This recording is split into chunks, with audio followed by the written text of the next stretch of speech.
जाता है, किसी मंदिर से श्रीफल दिया जाता है, कहीं आप दर्शन करने गए, किसी ने आपको श्रीफल दे दिया। दो जगह पर मिला हुआ श्रीफल का स्मरण करिएगा जरा। एक कोई आपसे मिलने आया, कहीं आपको सम्मान के लिए बुलाया, सत्कार के लिए बुलाया, कोई ने अतिथि के रूप में बुलाया, आपको शाल ओढ़ाया और श्रीफल दे दिया। उस श्रीफल को आप किसी को भी दे सकते हो, उस श्रीफल को आप कभी भी प्रदान कर सकते हो, वहीं की वहीं उठाकर दे सकते हो, वहीं की वहीं छोड़ सकते हो।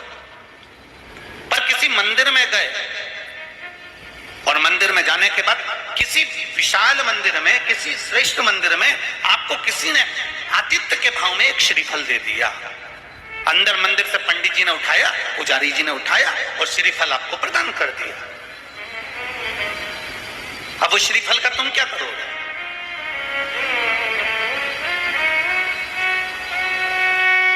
अब किसी को लगता है कि हम इसको फोड़ कर खा गए और अपमान हो गया तो भगवान का, और किसी को लगता है इस श्रीफल को हम अपने घर में कहीं लाल कपड़े में, कहीं पीला कपड़ा में, कहीं इस कपड़े में बांध के रख लेते हैं। महाराज, कई लोगों को लगता है इस श्रीफल को हम किसी दूसरे को देते हैं, पर भगवान का प्रसाद हमको मिला था, हम कैसे दूसरे को देते? वो श्रीफल जो गुरु ने दिया है, वो श्रीफल जो मंदिर से मिला हुआ है, वो श्रीफल जो किसी ने प्रदान करा है, वो श्रीफल जो किसी सतगुरु के हाथ से मिल गया, वो श्रीफल जो मंदिर में हम दर्शन करने गए, पुजारी जी ने, पंडित जी ने भगवान के सामने उसको छुआ कर हमको दे दिया है। उस श्रीफल की महत्वता का व्याख्यान वर्णन प्रसाद के रूप में होता है। आप उस श्रीफल को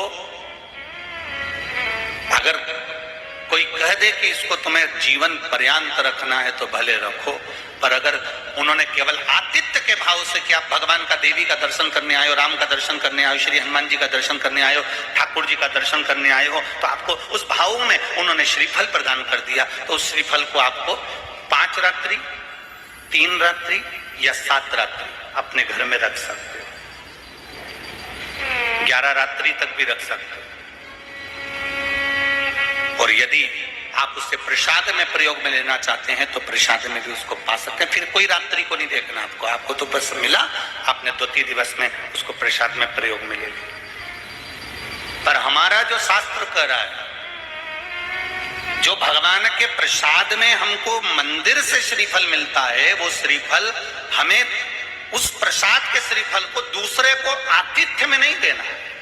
हम बहुत गलती कर जाते हैं कई बार, उस श्रीफल को हमने बाकी के श्रीफल के साथ मिला लिया और मालूम पड़े वो दूसरे को चले गया। नहीं, या तो उसको प्रसाद के रूप में प्रयोग कर लो, या फिर उसको रखने के बाद में फिर किसी श्रेष्ठ जगह पर उसका विसर्जन हो जाए तो श्रेष्ठ है। अब कितनी जगह गए तुम?